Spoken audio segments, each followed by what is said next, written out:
The Game Boy line heading into the 2000s was still on top of the mountain in the handheld market.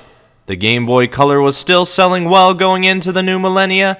A year later, Nintendo came out with new advancements in the Game Boy Advance. 2 years after that, a special version was released in the Advance SP. And a year after that, Nintendo had something new altogether. The original DS was released in November of 2004, marking a new direction for the company in the handheld market.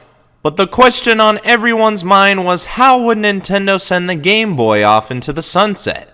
And it didn't take long for Nintendo to answer that question as the next year rolled around, for they released the last Game Boy in a new, compact design. It's the Game Boy Micro. It's amazing to think how technology is able to shrink down its contents over time. I mean, the Game Boy line started with a big brick and then ended with a miniature rectangle.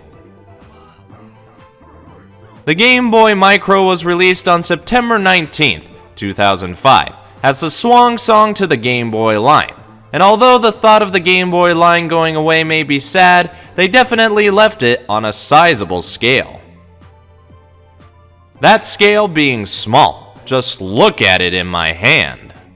Comparing this Game Boy with the rest of the line, it's obvious to see it's like no other system that came before it. It favors width over height, it closely resembles the GBA out of the whole bunch, and it reverts back to the casual look of just showing the screen rather than hiding it with a clamshell.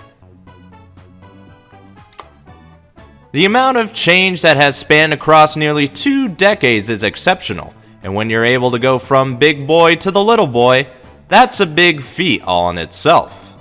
Taking a real close look at the handheld, we see the simple D-pad and lowercase a and b buttons to give the system a sleeker, adult look to it.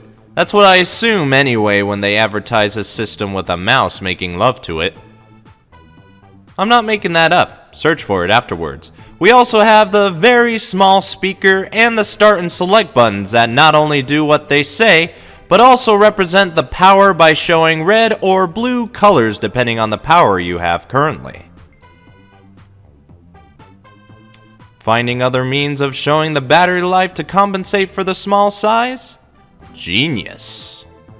On top of the GBM, because that is its acronym after all, we have slim L and R buttons and an external connector for plugging in an AC adapter or other things that I can't remember to name at the moment, so we'll just peer over to the right side of the handheld to find the volume adjuster and a little hole thing which you can use to insert a wrist strap to make sure your micro Game Boy never leaves your wrist.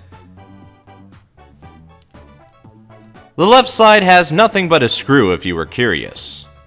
Skimming past the mostly plain back, the bottom holds the on and off switch, the headphone jack, which I'm glad they re-added by the way. It was a weird choice for the SP to not have one. And we also have the cartridge insert that takes up most of the room here. The Game Boy Micro plays Game Boy Advance games and those games alone.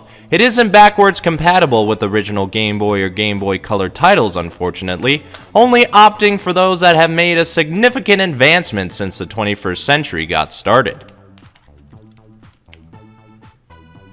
I didn't really think shrinking down the unit would result in significant features to be taken away, but then again it makes sense. Sacrifices have to be made when you're making a system this small. Before moving on to some more gameplay, there is one more thing to point out, and it's the only thing the Game Boy Micro can call its own other than its unique size. You see, if you really wanted to, you could remove the faceplate in front of the system to exchange it with another design, or maybe you just need to clean a bit of the insides without having to take apart the whole system. The idea kinda carried on to the new 3DS, but it all started here. Other faceplates are hard to come by. Finding the system in the box with more faceplates is even harder. Even though the Micro can only play Game Boy Advance titles, it plays them well with its high quality screen that is also backlit.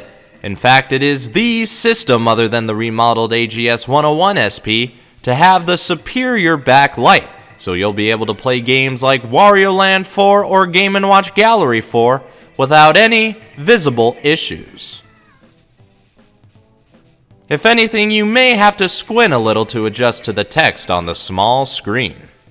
The Game Boy Micro is a very distinct system out of the line. From all the Game Boys I've covered, this one for sure stands out for its size and the qualities it has and the quantity it is in.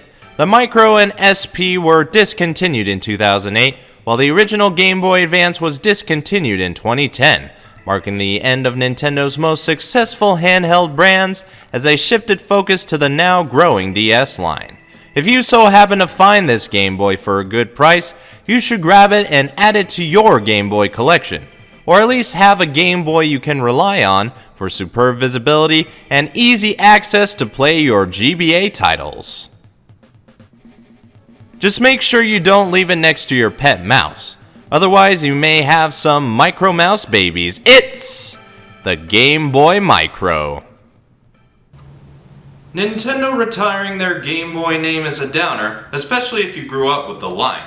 But when Sega announced their departure from the console market altogether, it sent shockwaves throughout the entire gaming world. Back at the start of their console roots, it was a whole different story. As Sega tried to get their struggling SG consoles to be a success, they tried their hands at releasing their third revision to the Americas.